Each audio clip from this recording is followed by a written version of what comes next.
노인이 식당에서 모욕당했다. 그러나 그의 식탁 위에 한 물건이 모두를 숨죽이게 했다. 인천의 어느 작고 평범한 식당, 매일 같은 자리에 앉아 말없이 창밖을 바라보는 한 노인이 있습니다. 그의 낡은 가방 속에 든 물건 하나. 그 안에 도대체 무엇이 있길래 이 노인은 그토록 소중히 여기는 걸까요? 모두가 그를 무시하고 때로는 조롱하기까지 했습니다. 하지만 단 한순간 그 노인의 작은 비밀이 드러나는 날, 모든 이의 심장은 멈추고 맙니다. 누구도 예상치 못한 진실, 그리고 그 뒤에 숨겨진 가슴 저미는 이야기. 당신은 눈물을 참을 수 없을 것입니다. 과연 그 노인이 간직한 비밀은 무엇일까요?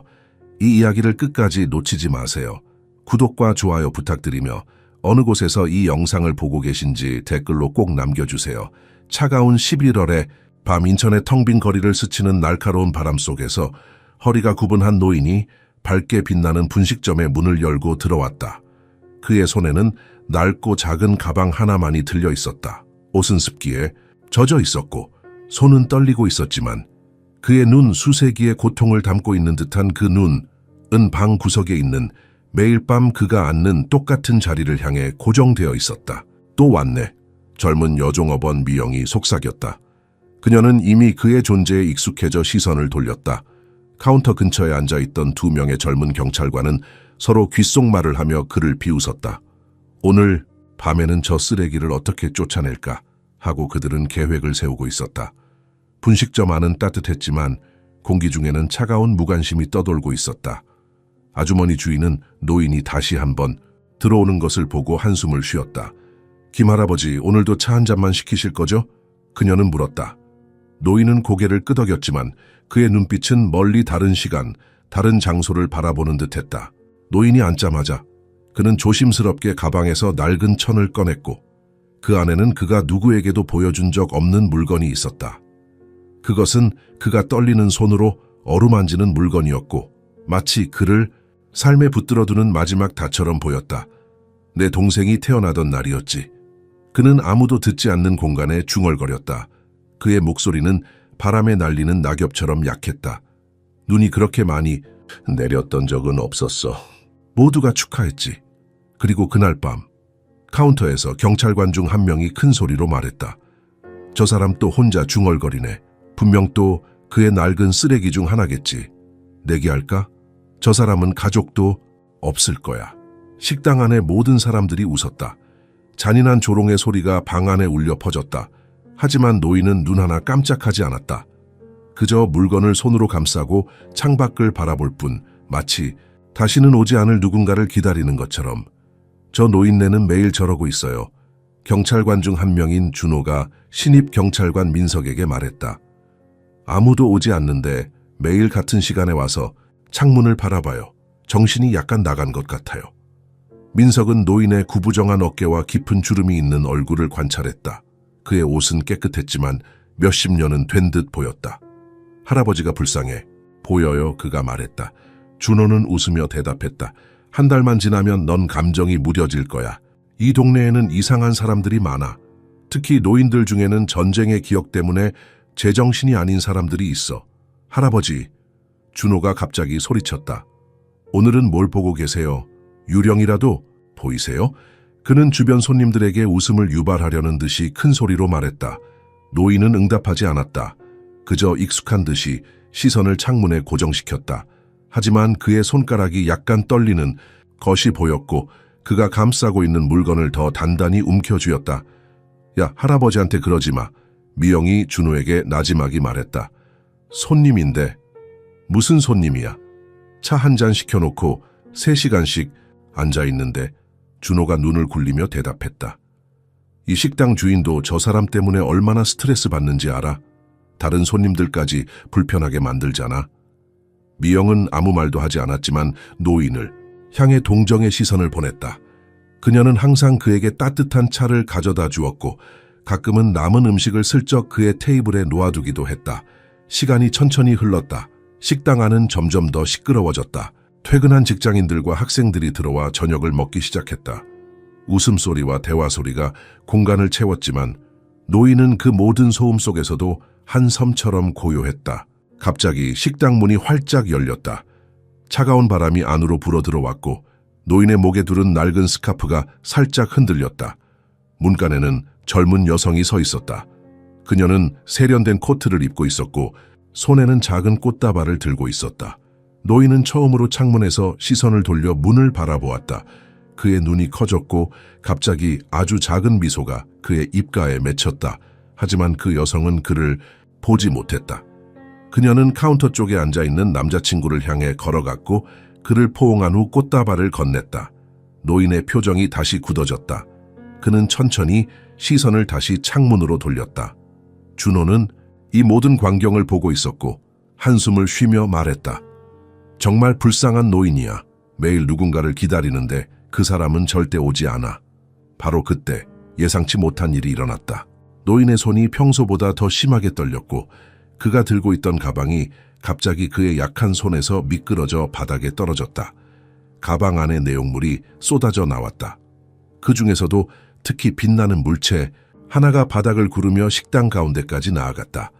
넌사인의 빛을 받아 반짝이는 그 물체는 모든 사람의 시선을 사로잡았다. 준호가 일어나 그것을 주우려고 했다. 그는 몸을 숙여 그 물체를 집어들었다.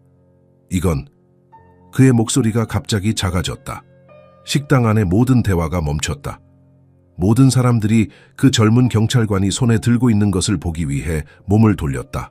준호의 얼굴이 창백해졌다. 그가 손에 들고 있는 것은 오래된 군인 훈장이었다. 그것도 평범한 훈장이 아니었다. 이건 태극무 공훈장이잖아. 준호의 목소리가 떨렸다. 최고 등급의 노인은 여전히 자리에 앉아 있었다. 하지만 이제 그의 눈에는 무언가 다른 것이 있었다. 슬픔이 아닌 무관심도 아닌 어떤 종류의 위험이었다. 수십 년간 감춰져 있던 위험이. 그리고 그 순간 모든 사람들은 그들이 매일 조롱하고 무시했던 사람이 누구인지, 그가 정말로 무엇을 품고 살아왔는지 깨닫기 시작했다. 그들이 다가가서 보았을 때 그들의 세계는 결코 예전과 같지 않을 것이다. 물체는 천천히 바닥을 굴러 경찰관 중 한 명의 발 앞에 멈췄다. 그것은 시간에 의해 거의 지워진 한국어 비문이 새겨진 오래된 메달이었다. 분식점 안의 긴장감이 공기를 얼어붙게 했다. 처음에는 단순한 낡은 장신구처럼 보였던 것이 이제는 설명할 수 없는 무게를 지닌 것처럼 느껴졌다.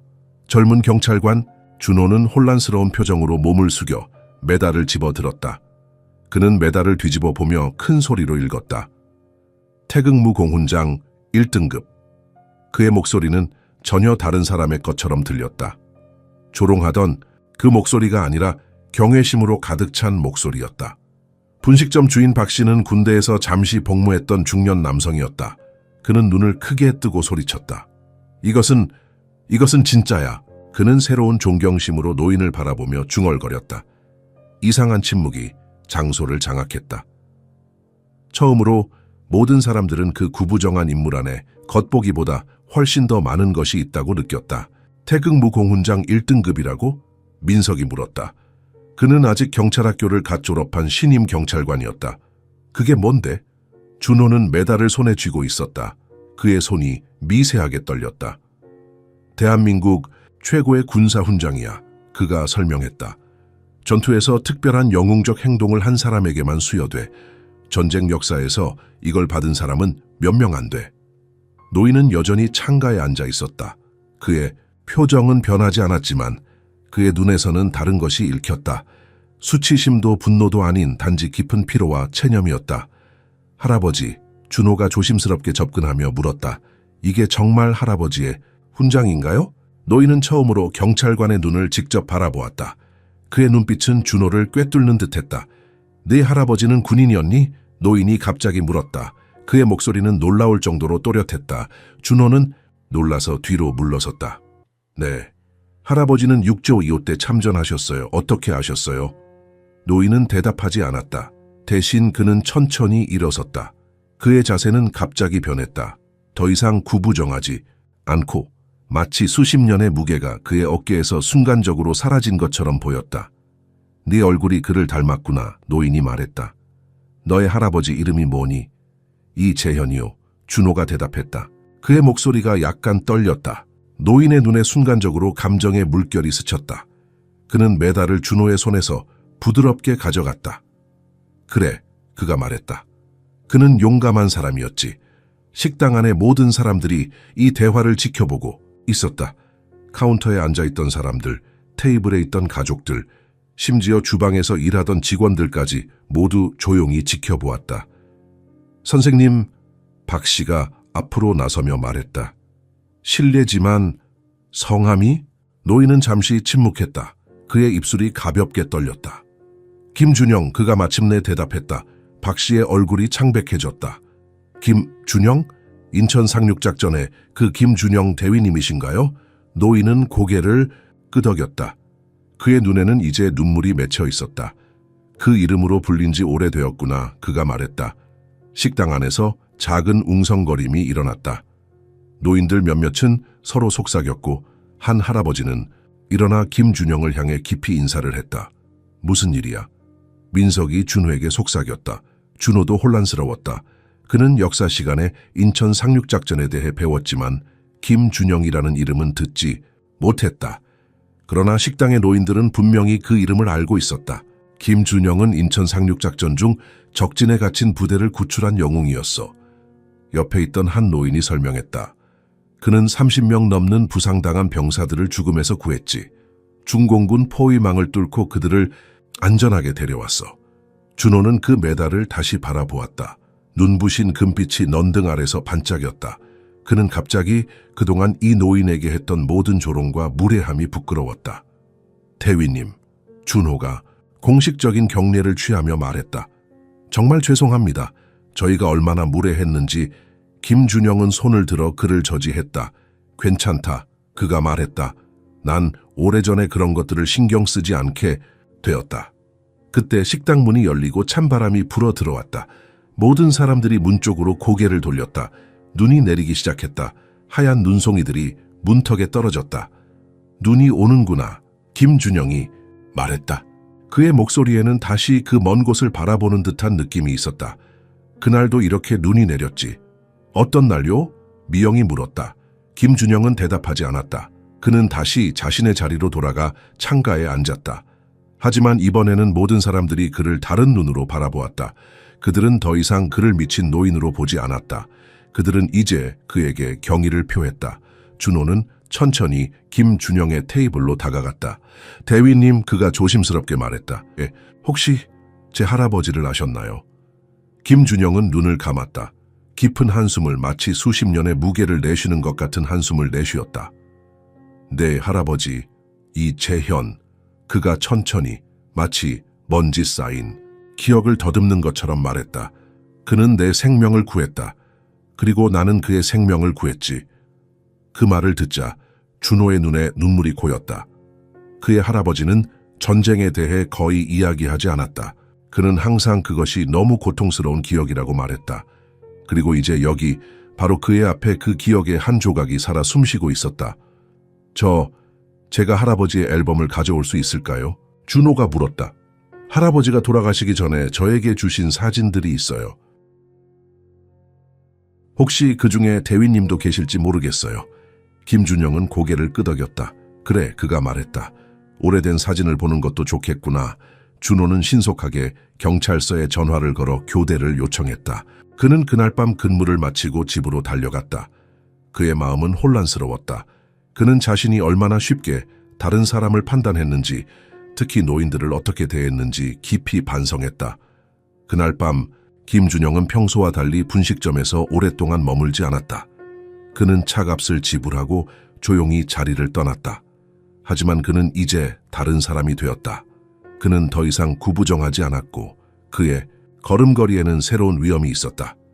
그리고 그날 밤 인천의 작은 분식점에서는 무언가가 영원히 바뀌었다. 진실이 드러났고 과거의 영광과 상처가 현재와 만났다. 그리고 이것은 단지 시작에 불과했다. 소문은 빠르게 퍼졌다. 다음 날 작은 분식점은 호기심 많은 사람들, 기자들, 그리고 옛 참전 용사들로 가득 찼다. 모두가 노인의 정체를 알고 싶어 했다. 김준영은 평소와 같이 그의 구석자리에 앉아 있었지만 이제 그의 주변에는 다른 공기가 감돌았다. 존경과 호기심의 공기였다. 미영은 자신이 그동안 김준영을 어떻게 대했는지 후회하며 그와 대화를 시도했다. 하지만 그녀가 들은 것은 단지 단편적인 문장들 뿐이었다.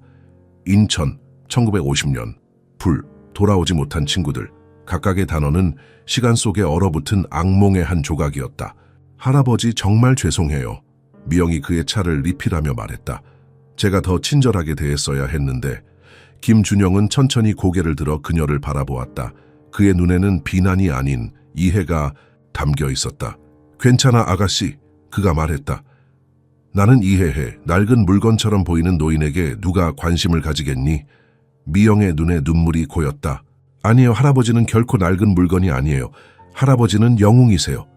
김준영은 쓴웃음을 지었다. 영웅. 그가 중얼거렸다. 그 단어는 나에게 아무 의미가 없단다.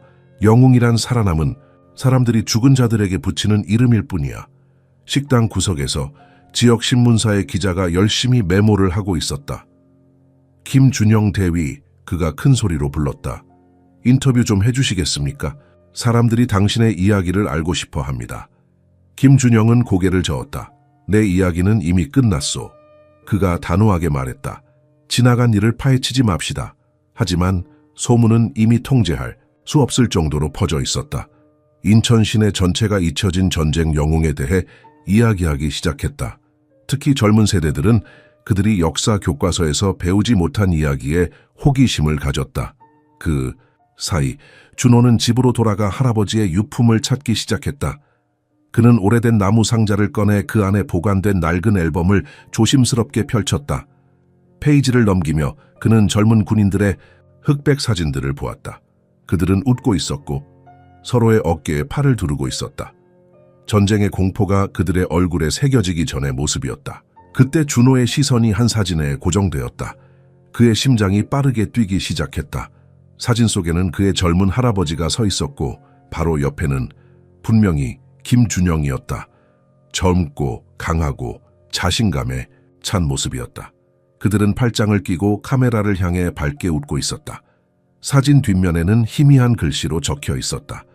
인천 상륙 작전 직전 나와 준영 형 1950년 9월 준호의 손이 떨렸다. 자신이 전날 밤 모욕했던 그 노인이 자신의 할아버지의 친구였다. 아마도 가장 가까운 친구였을 것이다. 그리고 그는 그를 쓰레기라고 불렀다. 그는 신속하게 더 많은 사진을 찾기 시작했다. 또 다른 사진에서는 김준영이 부상당한 군인들을 안고 있는 모습이 보였다. 그의 얼굴은 피와 흙으로 뒤덮여 있었지만 그의 눈에는 결연한 의지가 빛나고 있었다. 그 사진 뒤에는 다른 글씨체로 쓰여져 있었다. 준영 형이 나를 구했다. 살아있는 것이 기적이다. 준호는 할아버지가 남긴 일기장도 찾았다. 그는 조심스럽게 페이지를 넘겼다. 대부분의 내용은 일상적인 것들이었지만 한 페이지가 그의 눈에 들어왔다. 오늘 준영 형을 다시 만났다. 그는 변했다. 우리 모두가 그랬듯이. 하지만 그의 눈에는 다른 것이 있다. 말로 표현할 수 없는 슬픔이다. 그는 여전히 그날 밤의 악몽에 시달리고 있다. 나는 그에게 말했다. 형, 당신은 영웅입니다. 당신이 우리를 구했어요. 근데 하지만 그는 단지 고개를 저을 뿐이었다. 내가 구하지 못한 사람들이 더 많아라고 그가 말했다. 그리고 오늘 그는 내게 약속을 하게 했다. 아무에게도 그 이야기를 하지 않기로. 특히 그의 가족에게는. 준호는 일기장을 덮었다. 그의 마음은 혼란스러웠다. 어떤 이야기를 하지 말라는 것일까?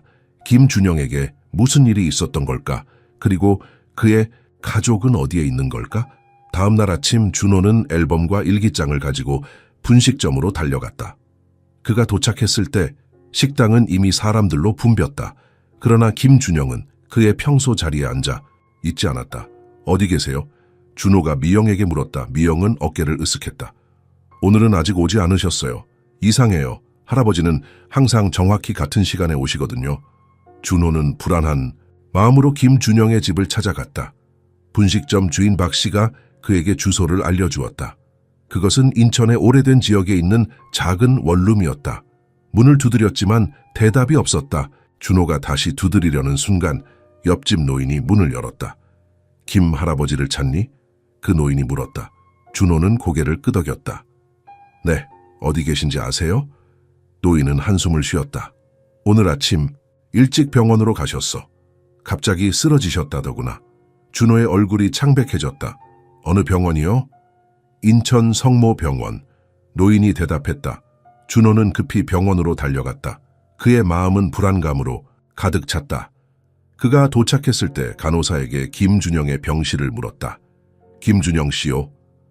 간호사가 컴퓨터를 확인하며 말했다. 3번 사무실입니다. 준호는 엘리베이터를 타고 3층으로 올라갔다. 복도를 따라 걸으며 그는 자신이 왜 이렇게 걱정하는지 스스로에게 물었다. 하루 전까지만 해도 그는 이 노인을 모욕했었다. 그런데 이제는 마치 자신의 가족인 것처럼 걱정하고 있었다.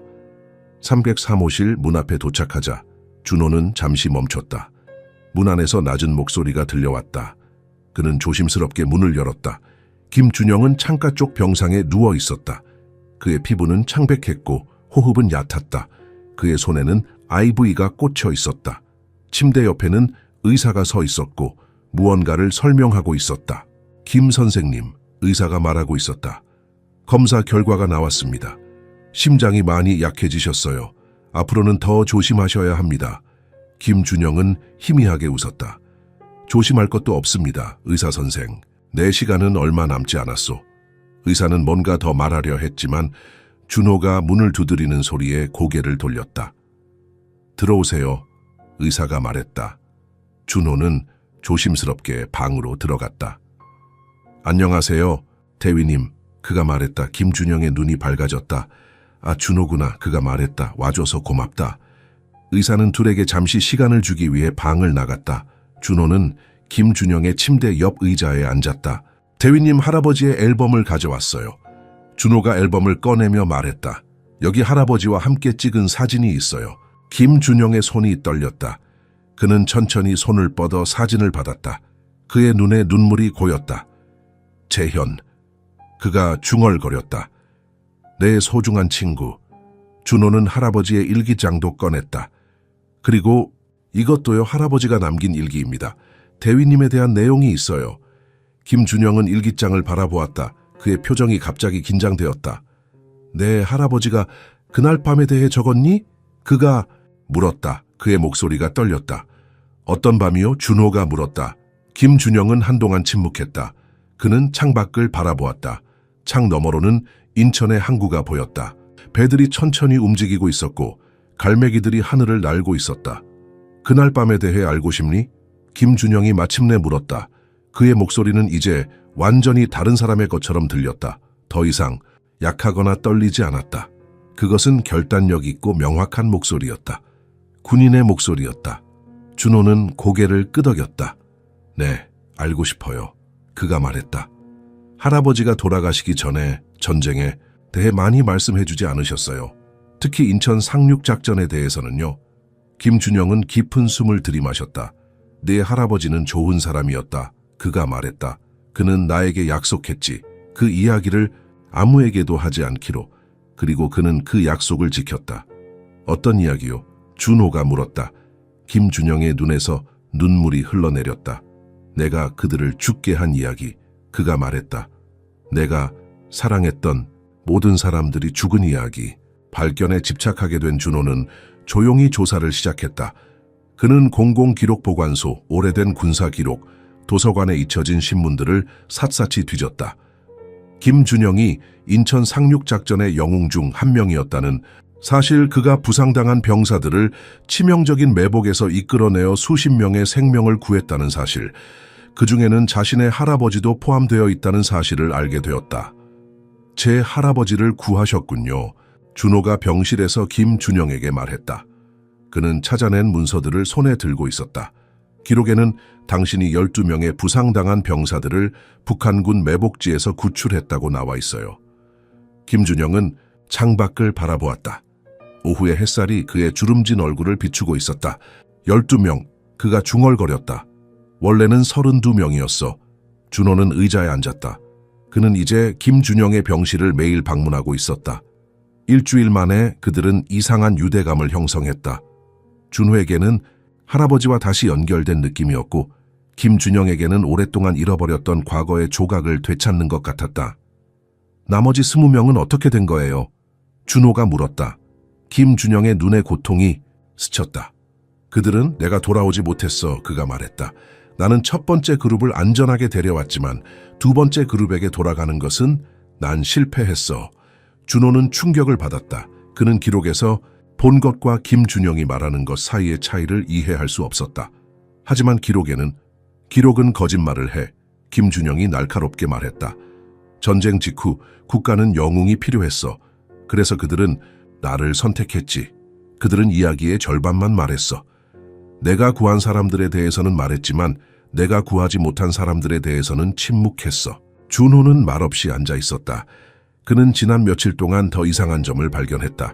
전쟁 후 김준영이 사라졌다는 것, 공식적인 포상도, 인정도, 가족도 없이 단지 기밀이라는 단어가 찍힌 밀봉된 기록만 있을 뿐. 그 밀봉된 파일이 뭐였어요? 준호가 물었다. 국방부 문서보관소에서 당신의 이름으로 된 기밀 파일을 찾았어요. 하지만 접근이 불가능했죠. 김준영은 쓴웃음을 지었다. 진실이야, 그가 말했다. 정부가 원하지 않았던 진실. 전쟁에서 돌아온 후 나는 말하기 시작했어. 내가 남겨두고 온 병사들에 대해. 어떻게 지휘관들이 우리에게 철수하라고 명령했는지에 대해. 어떻게 그들이 고립된 부대들을 포기했는지에 대해. 그들이 당신을 침묵시켰군요. 준호가 말했다. 김준영은 고개를 끄덕였다. 그들은 내게 선택권을 줬어. 영웅으로 남거나 반역자로 낙인 찍히거나. 나는 영웅을 선택했어. 그리고 그 대가로 나는 모든 것을 잃었지. 모든 것이요? 준호가 물었다. 김준영의 눈이 다시 젖었다. 내 가족, 그가 말했다. 내 아내, 내 어린 딸. 내가 진실을 말하는 대신 침묵을 택했을 때 그들은 나를 떠났어. 내 아내는 내가 배신자라고 생각했어. 진짜 영웅이었다면 진실을 말했을 거라고. 준호는 그제서야 이해했다. 왜 김준영이 매일 밤 그 분식점에 가는지, 왜 항상 창문을 바라보는지, 왜 항상 같은 시간에 가는지. 당신은 그들을 기다리고 있었군요. 그가 말했다. 매일 밤 당신은 그들이 돌아오기를 기다렸어요. 김준영의 손이 떨렸다. 어리석지, 그가 말했다. 70년이 지났는데도 난 여전히 미영이가 그 문을 열고 들어올 것이라고 기대해. 내 딸 미영이. 그녀가 지금쯤이면 얼마나 아름다울까. 준호는 깜짝 놀랐다. 미영이요? 당신의 딸 이름이 미영이었어요? 김준영은 고개를 끄덕였다. 그래, 내 작은 미영. 내가 마지막으로 그녀를 봤을 때 그녀는 겨우 5살이었어. 내가 그녀에게 주었던 마지막 선물은 작은 토끼 인형이었어. 그녀가 그것을 얼마나 사랑했는지. 준호의 마음이 갑자기 빠르게 뛰기 시작했다. 그는 한 가지 생각이 떠올랐다. 할아버지, 잠시만요. 그가 말했다. 제가 뭔가 확인해 볼게요. 그는 병실을 뛰쳐나와 복도를 달려 간호사 스테이션으로 갔다. 그는 자신의 휴대폰을 꺼내 분식점에 전화를 걸었다. 여보세요, 서울 분식입니다. 미영의 목소리가 들렸다. 미영 씨, 저 준호예요. 그가 급히 말했다. 질문이 있어요. 혹시 할머니께서 토끼 인형을 갖고 계신가요? 오래된 토끼 인형 말이에요. 전화기 너머로 침묵이 흘렀다. 어떻게 알았어요? 미영이 마침내 대답했다. 네, 할머니가 항상 간직하고 계셨어요. 할머니는 그것이 아버지가 주신 마지막 선물이라고 하셨어요. 전쟁에 나가기 전에. 준호의 손이 떨렸다. 미영 씨, 당신 할머니 성함이 뭐예요? 김미영이요. 미영이 대답했다. 왜요? 무슨 일이에요? 준호는 거의 숨을 쉴 수 없었다. 할머니 성함 말고요. 할머니 어머니 성함이요. 이소연이요. 미영이 말했다. 준호 씨, 도대체 무슨 일이에요? 준호는 전화를 끊고 다시 김준영의 병실로 달려갔다. 그의 마음은 혼란스러웠다. 이것은 가능한 일일까? 이렇게 우연히? 그가 병실 문을 열었을 때 김준영은 여전히 창밖을 바라보고 있었다. 할아버지, 준호가 숨을 헐떡이며 말했다. 당신 아내 이름이 뭐였어요? 김준영은 천천히 고개를 돌렸다. 소연, 그가 말했다. 이소연, 왜 묻니? 준호는 의자에 앉았다. 그의 손이 떨렸다. 그리고 당신 딸 미영, 그녀의 생일이 언제였어요? 김준영의 눈에 의심이 스쳤다. 1945년 11월 27일, 그가 말했다. 눈이 많이 내리던 날이었지. 왜 이런 걸 물어보는 거니? 준호는 깊은 숨을 들이마셨다. 할아버지, 제가 알고 있는 사람이 있어요. 분식점에서 일하는 여자예요. 그녀의 이름은 미영이에요. 그녀의 할머니도 미영이고 1945년 11월 27일에 태어났어요. 그리고 그녀의 할머니는 토끼 인형을 갖고 있어요. 아버지가 전쟁에 나가기 전에 준 선물이라고요. 김준영의 얼굴이 창백해졌다. 그는 입을 열었지만 말은 나오지 않았다. 그의 손이 이불을 움켜쥐었다. 그것은 불가능해. 그가 마침내 말했다. 소연은, 미영이는, 그들은 날 떠났어. 다시는 보지 못했어. 아니요, 준호가 말했다. 그들은 여기 인천에 있었어요, 계속. 미영 씨의 할머니는 이 동네에 평생 살았대요. 그녀도 매일 밤 기다렸을지 몰라요. 당신이 돌아오기를. 김준영의 눈에서 눈물이 흘러내렸다. 내 미영이, 내 소연이, 그가 중얼거렸다. 그들이 아직 살아있다고? 그들이 여기 있다고? 준호는 고개를 끄덕였다. 미영 씨에게 물어볼게요. 그녀의 할머니를 만날 수 있을지. 바로 그때 병실 문이 열렸다. 준호와 김준영은 동시에 고개를 돌렸다. 문간에는 미영이 서 있었다. 그녀의 얼굴은 창백했고 그녀의 손에는 낡고 바랜 토끼 인형이 들려 있었다. 이게 우리 할아버지신가요? 그녀가 떨리는 목소리로 물었다. 김준영은 말없이 그녀를 바라보았다. 그의 눈은 그녀의 손에 들린 토끼 인형에 고정되어 있었다. 그것은 70년 전에 그가 작은 딸에게 준 것과 똑같은 것이었다. 낡고 바랜 하지만 여전히 사랑으로 가득한 미영아, 그가 마침내 말했다. 내 이름이 미영이니? 미영은 고개를 끄덕였다. 할머니 이름을 따서 지었어요. 그녀가 말했다. 할머니는 항상 아버지가 전쟁에서 돌아오지 않았다고 말씀하셨어요. 하지만 할머니는 항상 기다리셨어요. 항상. 김준영은 천천히 손을 뻗었다. 그의 손가락이 떨렸다. 토끼, 그가 속삭였다. 내가 선물했던 토끼. 미영은 천천히 병상 쪽으로 걸어왔다. 그녀는 조심스럽게 토끼 인형을 노인의 떨리는 손에 건넸다. 김준영은 그것을 받아들고 자신의 가슴에 꼭 안았다. 그의 어깨가 흔들렸고 오랫동안 참아왔던 눈물이 마침내 터져 나왔다. 내 소연이, 내 미영이. 그가 흐느꼈다. 그들이 여기 있었구나. 계속. 내가 그들을 찾지 못했어. 미영의 눈에도 눈물이 고였다. 할머니는 지금 요양원에 계세요. 그녀가 말했다. 지금 모시고 올게요. 그동안 김준영의 상태는 악화되기 시작했다. 그의 발걸음은 더욱 느려졌다. 이전의 슬픔으로 가득 찼던 그의 눈은 이제 생기를 잃은 듯 보였다. 그는 매일 같은 시간에 분식점에 가지만 이제는 다른 목적으로 그곳을 찾았다. 항상 같은 가방을 들고 항상 같은 공허한 희망을 품고 미영은 이제 그를 할아버지로 인식하며 조용히 돌보기 시작했다. 추운 날에는 따뜻한 차를 가져다주고 살짝 그의 코트를 정리해 주었다. 이제 그녀는 왜 이 노인이 항상 그 자리에 앉아 창밖을 바라보았는지 이해했다. 그는 자신의 가족을 기다리고 있었다. 자신의 아내와 딸이 오랫동안 그를 기다렸던 것처럼. 할아버지, 오늘은 어떠세요? 미영이 따뜻한 차를 테이블에 놓으며 물었다. 김준영은 희미하게 웃었다. 그의 웃음은 예전보다 더 자주 볼 수 있게 되었지만 여전히 그의 눈에는 깊은 슬픔이 담겨 있었다. 괜찮다, 미영아. 그가 말했다. 네 할머니는 오늘 기분이 어떠시니? 미영은 한숨을 쉬었다. 오늘은 좋은 날이 아니에요, 할아버지. 할머니가 당신을 알아보지 못하셨어요. 김준영의 손이 떨렸다. 그는 메달을 꽉 쥐었다. 그 메달은 이제 그에게 전쟁의 기억만이 아니라 잃어버린 시간의 상징이 되었다. 그의 딸 미영과 함께하지 못한 수십 년. 괜찮아, 그가 말했다. 나는 기다릴 수 있어. 나는 70년을 기다렸는데 몇 날 더 기다리는 것쯤이야. 미영은 할아버지의 손을 잡았다. 그의 손은 차갑고 마른 나뭇가지 같았다. 한때는 강하고 확고했을 그 손이 이제는 나이와 후회로 변형되었다. 할아버지, 할머니를 만나러 오늘 같이 가실래요? 미영이 제안했다. 좋은 날이 아니라도 할머니 곁에 있는 것이 도움이 될 수 있어요. 김준영은 고개를 저었다. 아니, 오늘은 아니다. 그가 말했다. 네 할머니가 날 기억하는 날에 가고 싶구나. 내가 돌아왔다는 것을 정말로 알게 된 날에. 미영은 이해했다. 그녀의 할머니 미영은 초기 치매를 앓고 있었다. 좋은 날에는 모든 것을 기억했다. 누가 김준영인지, 그들이 젊었을 때 얼마나 사랑했는지, 그가 왜 떠났는지. 하지만 나쁜 날에는 그녀는 자신의 손녀조차 알아보지 못했다. 준호는 매일 병원에서 퇴근 후 분식점에 들렀다. 그는 이제 이 이상한 가족의 일부가 된 것 같았다. 그의 할아버지와 김준영이 친구였던 것처럼 이제 그는 미영과 친구가 되었다. 그들은 함께 이 부서진 가족을 다시 모으려고 노력했다. 오늘 좋은 소식이 있어요. 준호가 분식점에 들어오며 말했다.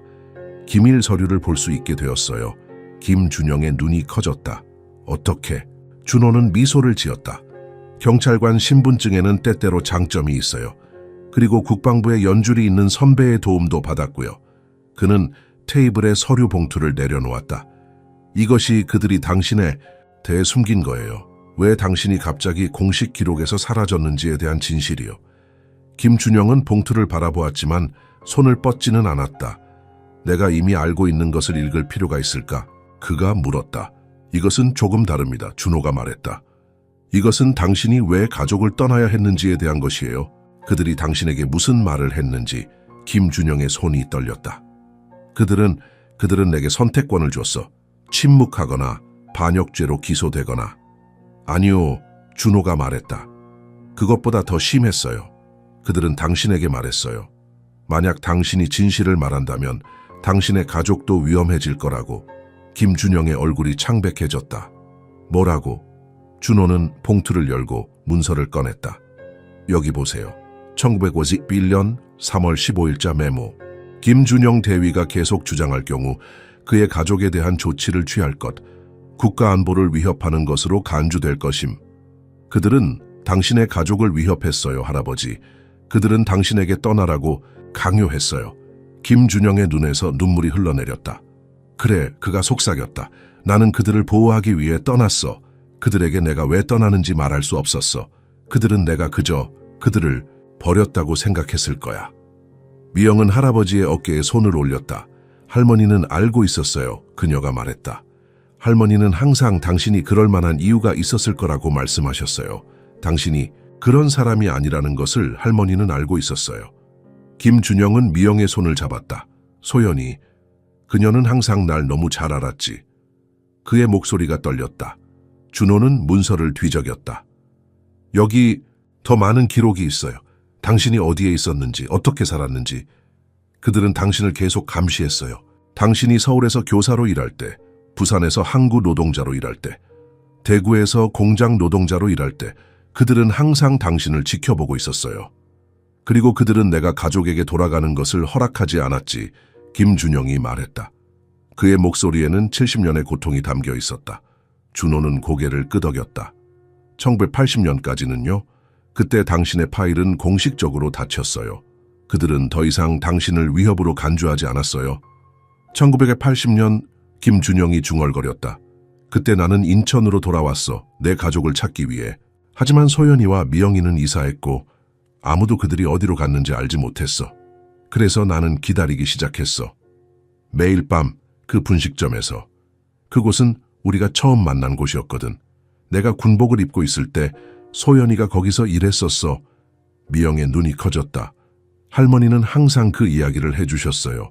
어떻게 잘생긴 군인이 매일 밤 찾아와 그녀에게 말을 걸었는지. 그것이 당신이었군요. 김준영은 미소를 지었다. 고통 속에서도 아름다운 기억이 그의 얼굴을 밝게 했다. 그래, 나는 매일 밤 거기 갔었지. 그녀가 너무 예뻤거든. 그녀는 항상 창가에 앉아 있었어. 그래서 내가 항상 그 자리에 앉는 거야. 그녀가 앉았던 자리에.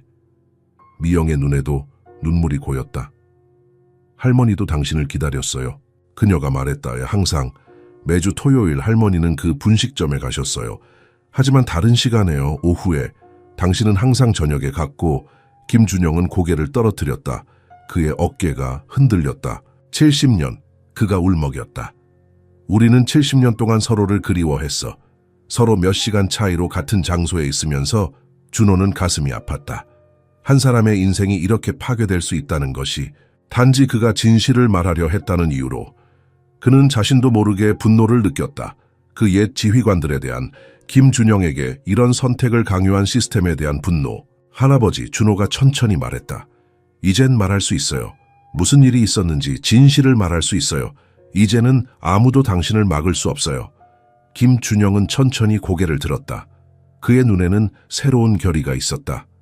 네 말이 맞아, 그가 말했다. 하지만 이제는 다른 이유로 말하고 싶구나. 진실을 위해서가 아니라 화해를 위해서, 용서를 위해서. 그는 미영의 손을 꼭 잡았다. 네 할머니에게 데려가 줄래? 그가 물었다. 나는 그녀를 만날 준비가 됐어. 미영은 미소를 지었다. 물론이죠, 할아버지. 지금 갈까요? 김준영은 고개를 끄덕였다. 너무 오래 기다렸어. 그들이 일어서려는 순간 김준영이 갑자기 비틀거렸다. 그의 얼굴이 창백해졌고 그의 손이 가슴을 움켜쥐었다. 할아버지, 미영이 소리쳤다. 준호가 재빨리 김준영을 붙잡았다. 구급차를 불러. 그가 미영에게 소리쳤다. 김준영은 준호의 팔에 기대어 천천히 의자에 앉았다. 그의 호흡이 얕아졌다. 괜찮아. 그가 말했다. 그저 잠시 숨이 가빴을 뿐이야. 하지만 준호는 상황이 심각하다는 것을 알았다. 그는 김준영의 맥박을 확인했다. 빠르고 불규칙했다. 할아버지, 병원에 가야 해요. 준호가 말했다. 김준영은 고개를 저었다. 아니, 그가 말했다. 소연이에게 가고 싶어. 지금 더 이상 시간이 없어. 미영과 준호는 서로를 바라보았다. 그들은 김준영의 말이 사실일지도 모른다는 것을 알았다. 노인의 건강은 빠르게 악화되고 있었다. 알겠어요, 할아버지. 미영이 말했다. 할머니께 데려다 드릴게요. 지금 당장. 인천. 지역의 참전 용사들은 김준영이 누구인지 알게 되자마자 서둘러 인천 상륙작전 기념관에서 그를 기리는 행사를 준비했다. 그들은 정치인들, 군 관계자들, 지역사회 전체를 초대했다. 하지만 김준영은 조용하고 지친, 무너진, 그다지 기뻐하는 기색이 없었다. 그는 메달이나 연설을 원하지 않았다. 그가 원했던 것은 아무도 그에게 돌려줄 수 없는 것이었다. 잃어버린, 사랑 돌아오지 않은 가족. 모두가 행사를 준비하는 동안 김준영은 작은 편지를 썼다. 봉투에 넣어 봉인한 후 메달과 함께 가방 깊숙이 넣어두었다. 할아버지, 모든 준비가 끝났어요. 준호가 병실로 들어오며 말했다. 인천시장님도 참석하신대요. 언론도 많이 올 거고요. 모두가 당신의 이야기를 알게 될 거예요. 김준영은 희미하게 웃었다. 그는 창가 쪽 의자에 앉아 있었다. 병원 가운을 입고 있었지만 그의 자세에는 여전히 군인다운 위엄이 있었다. 고맙구나, 그가 말했다. 하지만 내가 진정으로 원하는 것은 그런 것이 아니란다. 준호는 의자에 앉았다. 하워가 필요하세요, 할아버지. 말씀만 하세요. 김준영은 깊은 숨을 내쉬었다. 나는 그저 시간을 되돌리고 싶구나. 다시 돌아가서 내 가족에게 진실을 말하고 싶어. 왜 내가 떠나야 했는지, 얼마나 그들을 사랑했는지. 오늘 할머니를 만나실 거예요, 준호가 말했다. 미영이 지금 요양원에서 할머니를 데려오고 있어요. 김준영의 눈이 빛났다. 70년의 기다림 끝에 그는 마침내 그의 소연을 다시 만날 것이다. 그녀가 나를 알아볼까? 그가 물었다. 준호는 어깨를 으쓱했다. 미영에 따르면 오늘은 할머니의 좋은 날이라고 해요. 그녀는 대부분의 것을 기억하고 있대요. 김준영은 천천히 일어섰다. 그의 다리가 약간 불안정했지만 그는 똑바로 서 있으려고 노력했다. 옷을 좀 갈아입어야겠다, 그가 말했다. 내 아내를 이런 모습으로 만날 수는 없지. 준호는 미소를 지었다. 그는 작은 가방을 가져왔다. 제가 준비했어요, 그가 말했다. 새 셔츠, 새 바지, 새 재킷이요. 미영이 사이즈를 알려줬어요. 김준영은 감동한 표정으로 준호를 바라보았다. 너희 둘은 나에게 너무 잘해주는구나, 그가 말했다. 내가 어떻게 보답해야 할지 모르겠다. 보답이 필요 없어요, 할아버지, 준호가 말했다. 당신은 우리 할아버지의 생명을 구했어요. 그리고 당신은 이제 우리 가족이에요. 김준영은 고개를 끄덕였다. 그의 눈에 눈물이 고였다. 가족, 그가 중얼거렸다. 70년 만에 처음으로 나는 다시 가족이 있구나. 그가 옷을 갈아입는 동안 준호는 병실 밖에서 기다렸다. 그는 자신의 휴대폰을 확인했다. 미영으로부터 문자가 왔다. 5분 안에 도착. 할머니는 오늘 상태가 좋으세요. 준호의 가슴이 뛰었다. 그는 지난 며칠 동안 이 순간을 기다려왔다. 두 노인의 재회. 70년의 분리 끝에 그들은 마침내 서로를 다시 볼 것이다. 준비됐다. 김준영이 병실 문을 열며 말했다. 준호는 놀랐다. 노인은 완전히 다른 사람처럼 보였다. 새 옷은 그에게 위엄을 더했다. 그의 머리는 깔끔하게 빗어 넘겨져 있었고 그의 뺨은 면도되어 있었다. 그는 더 이상 길에서 무시되던 노인이 아니었다.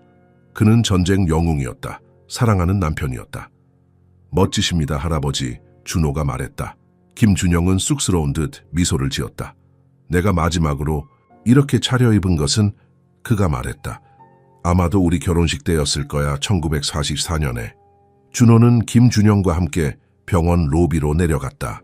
그들은 앉아서 기다렸다. 김준영의 손이 떨렸다. 그는 계속해서 시계를 확인했다. 곧 올 거예요, 준호가 말했다. 바로 그때 병원 문이 열렸다. 미영이 들어왔다. 그녀는 휠체어를 밀고 있었다. 휠체어에는 나이든 여성이 앉아 있었다. 그녀의 머리는 하얗고 얼굴에는 깊은 주름이 있었지만 그녀의 눈은 여전히 생기 있게 빛나고 있었다. 김준영은 천천히 일어섰다. 그의 다리가 떨렸다. 그의 눈은 휠체어에 앉아있는 여성에게 고정되어 있었다. 소연아. 그가 속삭였다. 미영은 휠체어를 김준영 앞으로 밀었다. 할머니, 이분이. 그녀가 말했다. 하지만 소연은 이미 알고 있었다. 그녀의 눈이 커졌고 그녀의 주름진 손이 입을 가렸다. 준영? 그녀가 말했다. 그녀의 목소리는 나이로 인해 약해졌지만 여전히 그가 기억하는 목소리였다. 김준영은 천천히 무릎을 꿇었다. 그는 소연의 앞에 무릎을 꿇고 그녀의 손을 잡았다. 소연아, 그가 말했다. 내가 돌아왔어. 소연의 눈에서 눈물이 흘러내렸다. 네가 살아있었구나, 그녀가 말했다. 내가 알고 있었어. 모두가 네가 죽었다고 말했지만 나는 네가 살아있다는 것을 알고 있었어. 김준영도 울기 시작했다. 미안해, 소연아, 그가 말했다.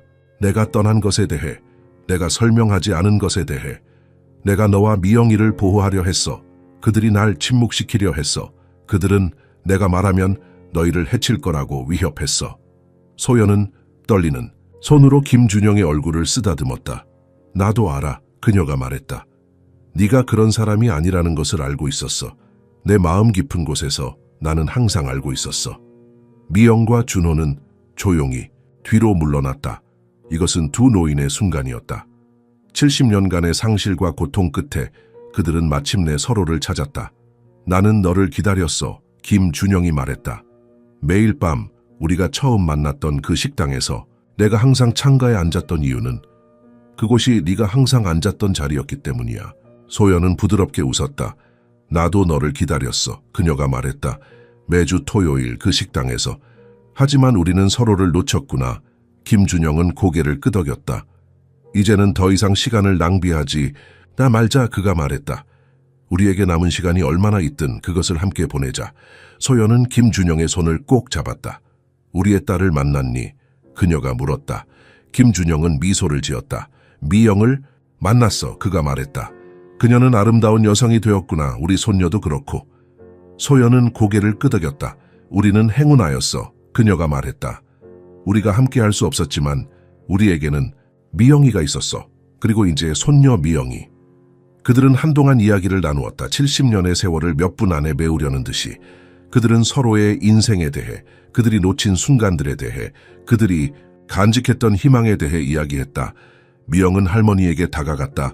할머니, 피곤하시면 돌아가야 해요. 그녀가 부드럽게 말했다. 소연은 고개를 저었다. 아니, 그녀가 말했다. 나는 더 이상 시간을 낭비하고 싶지 않아. 준영, 내일 그 행사에 가자. 모두에게 진실을 말하자. 김준영은 놀란 표정으로 소연을 바라보았다. 정말로 그걸 원해? 그가 물었다. 소연은 고개를 끄덕였다. 70년 동안 진실은 숨겨져 왔어. 그녀가 말했다. 이제 모두가 알아야 할 때야. 네가 무슨 일을 했는지, 왜 네가 그런 선택을 해야 했는지. 김준영은 소연의 손을 꼭 잡았다. 그래, 그가 말했다. 함께 가자. 그날 밤 김준영은 병원에서 처음으로 평화롭게 잠들었다. 70년의 기다림 끝에 그는 마침내 자신의 가족을 되찾았다. 그리고 내일 그는 마침내 진실을 말할 것이다. 자유롭게 두려움 없이. 그러나 그가 알지 못하는 것은 그의 심장이 이미 지쳐 있다는 것이었다. 의사들은 그에게 말했지만 그는 듣지 않았다. 그는 너무 오랫동안 고통 속에서 살아왔고 너무 오랫동안 기다려왔다. 그리고 이제 그의 몸은 더 이상 버틸 수 없었다. 행사 당일 분식점은 사람들로 가득 찼다. 모두 노인, 영웅을 기념관으로 데려가기 위해 그의 도착을 기다리고 있었다. 하지만 그는 나타나지 않았다. 미영은 걱정이 되어 그가 머물고 있던 작은 여관으로 달려갔다. 문을 열자 그녀는 김준영이 누워있는 것을 발견했다. 이미 생명이 없었지만 그의 얼굴에는 옅은 미소가 떠 있었다. 가슴 위에는 메달이 빛나고 있었고 그 옆에는 편지가 열려 있었다. 그 편지는 전쟁에서 잃은 아내에게 쓴 것이었다. 매일 당신을 기다렸소. 이제 당신을 만나러 갑니다. 라고 적혀 있었다. 어떤 메달도, 어떤 공식 추모식도 전쟁이 그에게 남긴 공허함을 채울 수 없었다. 미영은 문 앞에 서서 충격에 빠졌다. 그녀의 다리가 떨렸고 숨을 쉬기가 어려웠다. 할아버지, 그녀가 속삭였다. 그녀는 천천히 침대로 다가갔다. 김준영은 평화롭게 누워 있었다. 그의 얼굴에는 더 이상 고통이나 슬픔의 흔적이 없었다. 단지 평화, 마침내 찾은 평화만이 있었다. 그의 손은 가슴 위에 놓인 메달을 감싸고 있었다. 그 옆에는 낡은 편지가 열려 있었다. 미영은 떨리는 손으로 편지를 집어들었다. 그것은 노란 종이에 흐릿한 잉크로 쓰여져 있었다. 단어들은 단순했지만 그 무게는 엄청났다. 나의 사랑하는 소연에게 내가 이 편지를 쓰는 동안 당신이 내 옆에 있습니다. 70년 만에 처음으로. 당신은 여전히 내가 처음 만났을 때처럼 아름답습니다. 세월이 당신의 얼굴에 주름을 새겼지만 당신의 눈은 여전히 같습니다. 내가 사랑했던 그 눈, 매일 당신을 기다렸소. 매일 밤 우리가 처음 만났던 그 장소에서 나는 당신이 문을 열고 들어올 것을 기대하며 창문을 바라보았습니다. 그리고 마침내 어제 당신을 다시 보았습니다. 이제 나는 평화롭게 떠날 수 있습니다. 당신을 다시 보았고 당신의 손을 잡았고 당신의 목소리를 들었습니다. 이것은 내가 70년 동안 꿈꾸어 왔던 것입니다. 당신에게 말하지 못했던 것이 있습니다. 내가 왜 떠났는지, 왜 돌아오지 않았는지, 그것은 당신과 미영기를 보호하기 위한 것이었습니다. 그들은 내가 말하면 당신들을 해칠 것이라고 위협했습니다. 그래서 나는 침묵했고 사라졌습니다. 그것은 내 인생에서 가장 어려운 결정이었습니다. 하지만 이제 진실이 밝혀졌습니다. 당신은 알고 있습니다. 그리고 나는 마침내 자유롭습니다. 내가 당신을 얼마나 사랑했는지, 당신과 떨어져 지낸 매일이 얼마나 고통스러웠는지 말로 표현할 수 없습니다. 당신은 내 인생의 빛이었습니다, 소연아. 그리고 당신을 다시 본 것은 내가 받을 수 있는 가장 큰 선물이었습니다. 이제 나는 당신을 만나러 갑니다. 아마도 다른 곳에서 우리는 다시 젊고 강할 것입니다. 그리고 더 이상 우리를 갈라놓을 전쟁이나 비밀은 없을 것입니다. 영원히 당신을 사랑합니다. 준영 드림 미영의 눈에서 눈물이 흘러내렸다. 그녀는 편지를 가슴에 품고 침대 옆에 의자에 앉았다. 그녀는 할아버지의 차가운 손을 잡았다. 그때 문이 열리고 준호가 들어왔다. 미영 씨, 무슨 일이? 그의 목소리가 끊겼다. 그는 침대를 보았고 즉시 이해했다. 할아버지가, 미영이 말했다. 그녀의 목소리는 떨렸다. 준호는 천천히 다가와 미영의 어깨에 손을 올렸다. 언제 일어난 거예요? 그가 물었다. 모르겠어요. 미영이 말했다. 내가 도착했을 때 이미. 하지만 그의 얼굴을 봐요. 그는 평화로워 보여요. 그는 행복했어요. 마지막에. 준호는 고개를 끄덕였다. 그는 김준영을 내려다보았다. 노인의 얼굴에는 희미한 미소가 있었다. 그는 소연 할머니를 만나고 진실을 알게 되고 당신을 찾았어요. 준호가 말했다. 그는 마침내 삶의 순환을 완성했어요. 미영은 눈물을 닦았다. 하지만 이제 할머니에게 어떻게 말해야 할지. 할머니는 오늘 그를 만나기로 되어 있었어요. 행사에서. 준호는 한숨을 쉬었다. 함께 가서 할머니에게 말씀드려요. 그가 말했다. 할머니는 강한 분이에요. 할머니는 70년 동안 살아남았어요. 할머니는 이것도 이겨낼 수 있을 거예요. 미영은 고개를 끄덕였다. 그녀는 천천히 일어섰다. 하지만 그녀는 가방 옆에 있는 또 다른 봉투를 보았다. 그것은 봉인되어 있었고 겉면에는 인천 시민들에게라고 쓰여 있었다. 이건 뭐지? 미영이 봉투를 집어들며 물었다. 준호는 어깨를 으쓱했다. 행사에서 읽으려고 준비한 연설일 수도 있어요. 그가 제안했다. 미영은 봉투를 열고 안에 종이를 꺼냈다. 그것은 손으로 쓴 편지였다. 김준영의 깔끔한 필체로. 인천 시민들에게 당신들 중 많은 분들이 오늘 저를 기리기 위해 모였을 것입니다. 저는 그 친절함에 감사드립니다. 하지만 진짜 영웅은 제가 아닙니다. 진짜 영웅들은 돌아오지 못한 사람들입니다. 제가 구하지 못한 병사들, 제가 남겨두고 온 친구들, 진짜 영웅들은 그들의 사랑하는 사람들을 잃고도 계속 살아간 가족들입니다. 제 아내 소연처럼, 제 딸 미영처럼 그들은 고통 속에서도 강하게 남았습니다. 오늘 저는 오랫동안 감춰진 진실을 말하고 싶습니다. 1950년 9월 17일 인천 상륙작전 중 저는 32명의 부상당한 병사들을 구하라는 임무를 받았습니다. 저는 첫 번째 그룹 12명만 구했습니다. 나머지는 저는 그들에게 돌아가지 못했습니다. 적군의 포위로 인해 지휘관들은 철수를 명령했습니다. 저는 복종했습니다. 그리고 그 결정은 70년 동안 저를 괴롭혔습니다. 전쟁 후 정부는 저를 영웅으로 만들길 원했습니다. 그들은 제가 구한 사람들에 대해서만 말했고 제가 구하지 못한 사람들에 대해서는 침묵했습니다. 저는 진실을 말하려 했지만 그들은 저를 위협했습니다. 제가 말하면 제 가족이 위험에 처할 것이라고. 그래서 저는 침묵했습니다. 저는 제 가족을 떠났습니다. 저는 그들을 보호하기 위해 사라졌습니다. 그것은 제 인생에서 가장 어려운 결정이었습니다. 70년 동안 저는 제 가족을 멀리서 지켜보았습니다. 저는 그들이 저 없이 자라고 살고 사랑하는 것을 보았습니다. 그리고 매일 밤 저는 우리가 처음 만났던 분식점으로 갔습니다. 창가에 앉아 그들이 들어오기를 기다렸습니다. 오늘 저는 더 이상 살아있지 않을 수도 있습니다. 하지만 저는 평화롭게 떠납니다.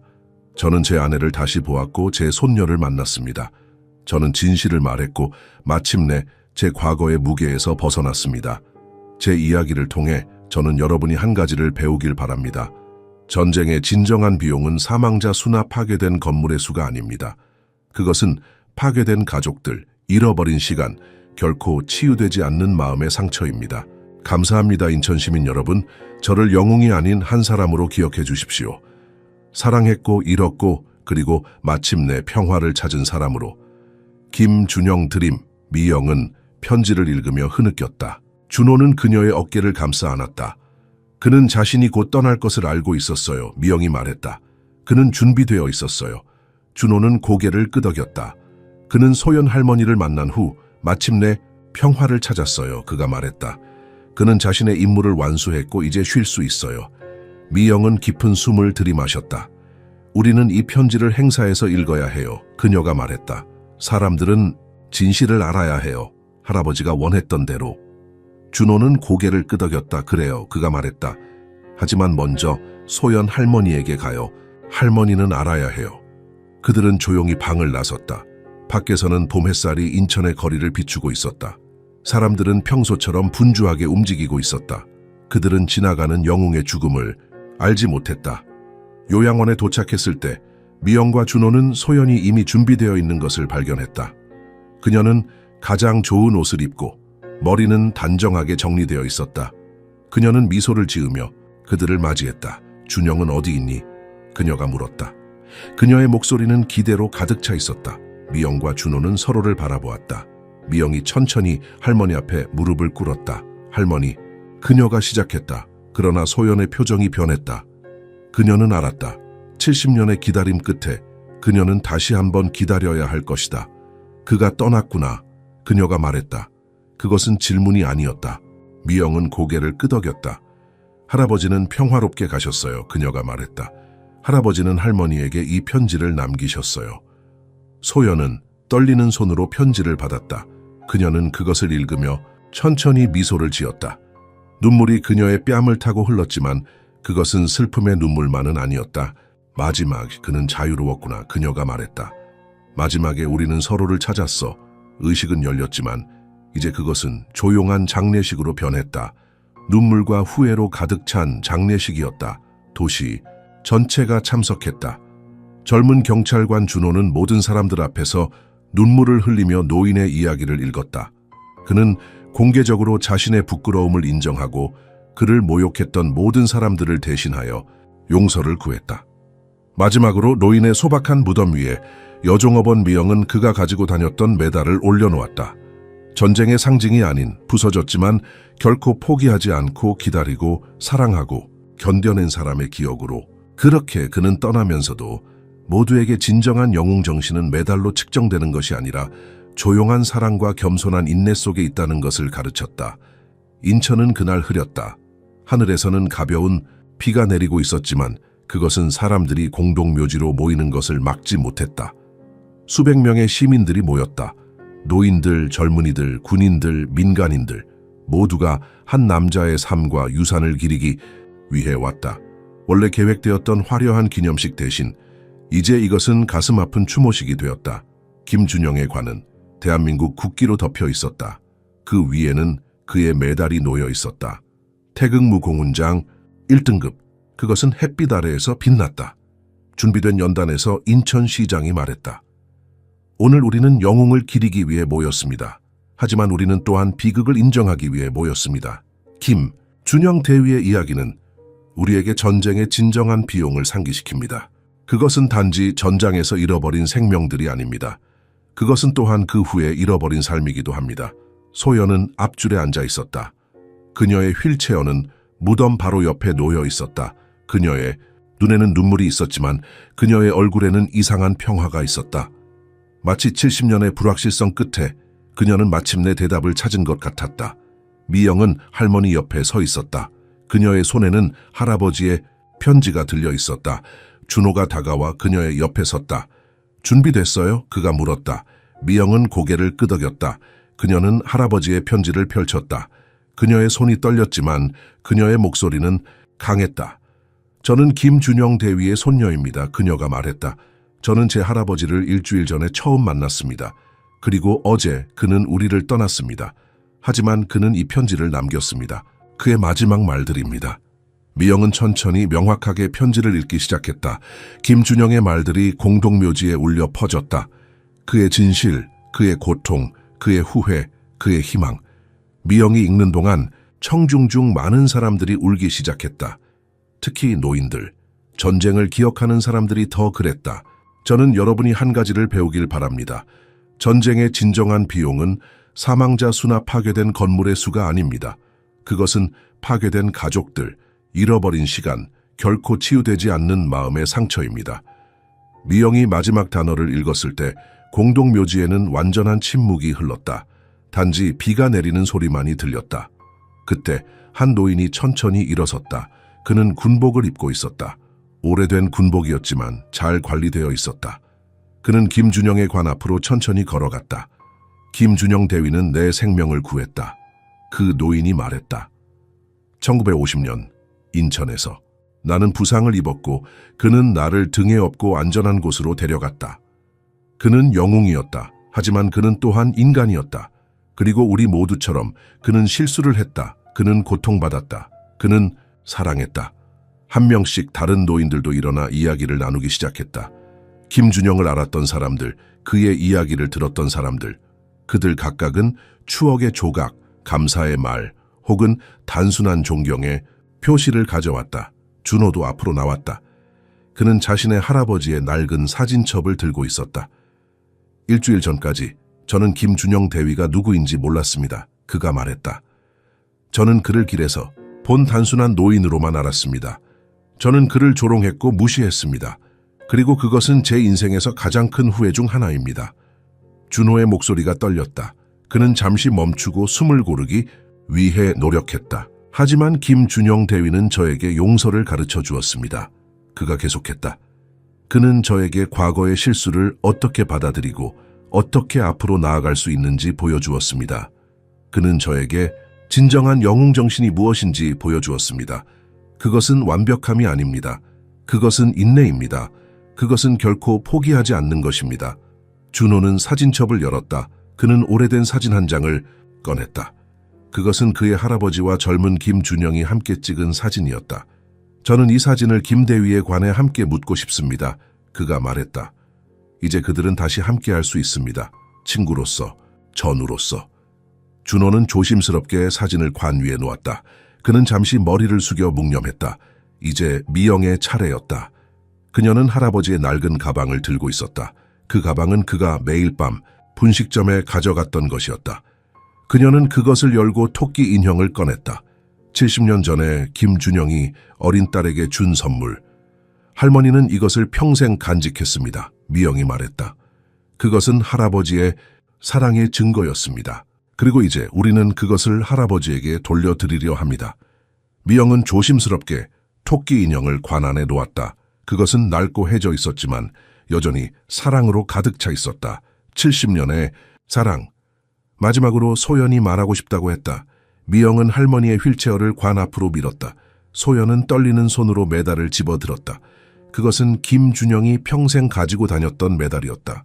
그녀는 그것을 한동안 바라보았다. 준영은 영웅이었습니다. 그녀가 말했다. 그녀의 목소리는 약했지만 모든 사람이 들을 수 있었다. 하지만 그는 자신을 영웅으로 보지 않았습니다. 그는 단지 의무를 다했을 뿐이라고 말했습니다.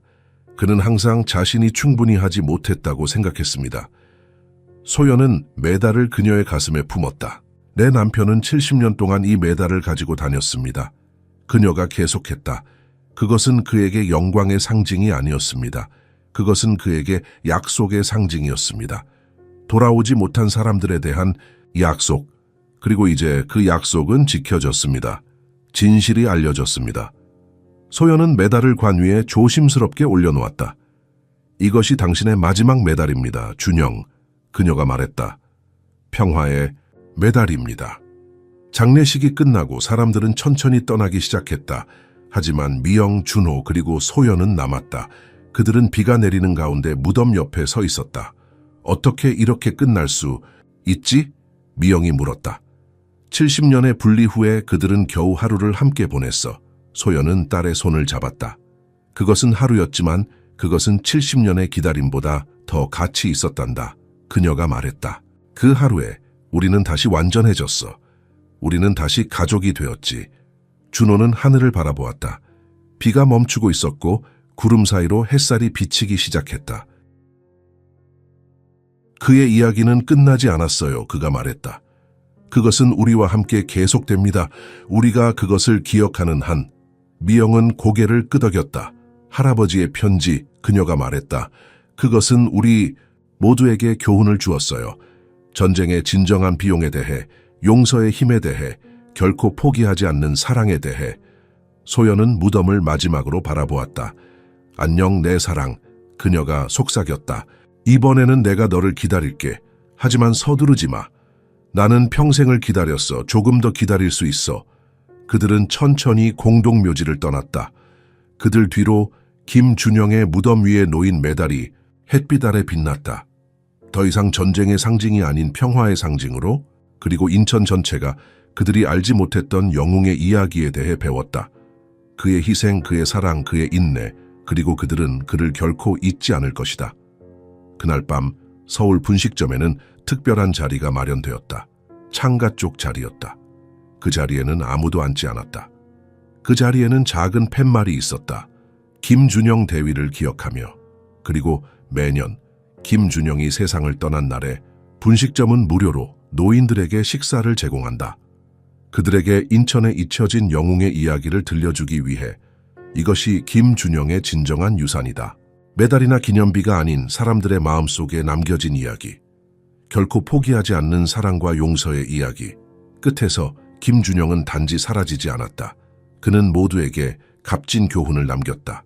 때때로 진정한 영웅 정신은 화려한 행동이나 큰 희생에 있지 않다는 것을. 그것은 매일의 인내, 끝없는 희망, 그리고 조용한 존엄성에 있다는 것을. 그리고 그것은 어떤 메달보다 더 가치 있는 유산이다.